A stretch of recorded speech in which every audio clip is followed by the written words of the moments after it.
Selamat datang di podcast pembelajar. Kenapa sih kita tuh perlu belajar? Padahal kan lebih enak nggak perlu belajar ya. Santai aja, rebahan. Zaman dulu, waktu saya masih sekolah, itu ada yang namanya STTB. Surat Tanda Tamat Belajar. Berarti sudah lulus SMA, udah nggak perlu belajar lagi. Lulus kuliah, udah nggak perlu belajar lagi. Karena kesan belajar itu kayaknya tuh, aduh, menyebalkan banget ya. Tapi ciri kehidupan adalah pertumbuhan.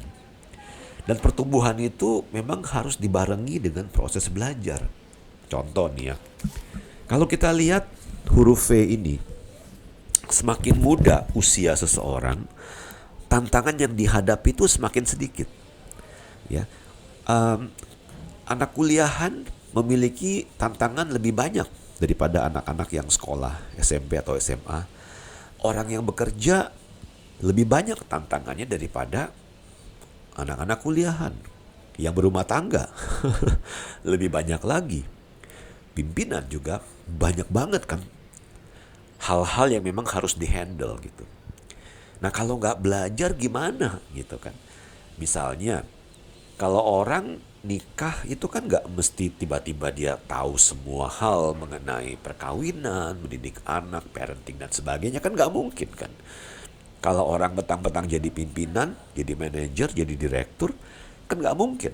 Otomatis dia langsung ngerti, langsung tahu bagaimana mengelola tim yang kuat. Kan harus belajar.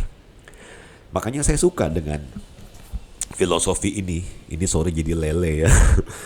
Learn adalah syarat untuk earn. Earn itu dalam bahasa Inggris artinya kita mendapatkan upah atau mendapatkan penghasilan, mendapatkan cuan. Nah, kalau kita mau mendapatkan penghasilan lebih lagi, anak tangga yang harus dilalui adalah L. L itu adalah learn.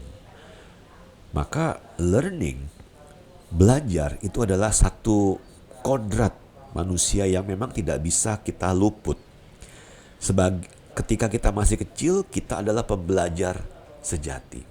Sampai kapanpun, kodrat kita adalah belajar karena belajar adalah pertumbuhan. Saya tutup dengan quote yang luar biasa. Bedanya sekolah dengan kehidupan. Sekolah itu ngasih pelajaran, lalu tes. Kehidupan ngasih tes dulu, ngasih ujian dulu, baru pembelajarannya. Apa yang sudah kita pelajari hari ini?